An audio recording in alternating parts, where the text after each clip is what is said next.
Stalin sir, தோல்விக்கு காரணம் என்ன? கூட்டமெல்லாம் போட்டு எல்லாம் பேசுகிறீங்க, எல்லாம் பண்ணுறீங்க. ஆனால் உங்கள் ஆளுங்க மேடை போட்டு பேசுகிறாங்க பார்த்தீங்களா? அதை என்றைக்காவது நீங்கள் கவனிச்சிருக்கீங்களா? உங்களை அழிக்கிறதே உங்கள் ஆளுங்க சார்.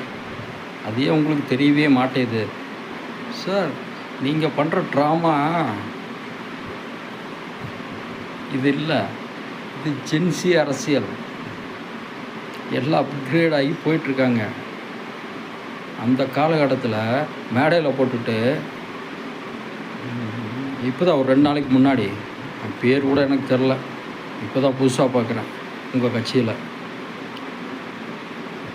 சார், உங்களை அழிச்சிக்கிட்டு இருக்கானுங்க. உங்களை அழிக்கிறது உங்கள் கட்சிக்காரனுங்க தான், வெளியாள் கிடையாது.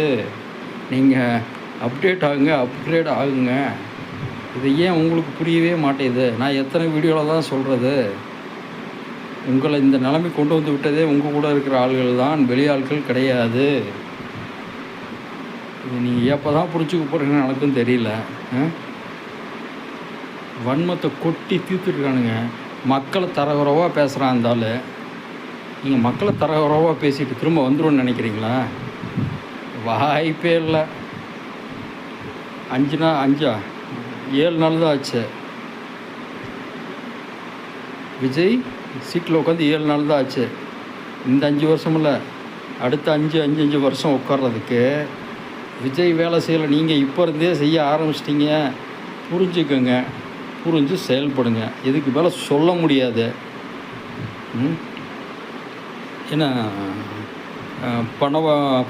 பணப்பலம் படைப்பெல்லாம் இருந்தால் என்ன வேணாலும் பண்ணலாங்கிற ஒரு இதில் பண்ணிகிட்ருக்காங்க.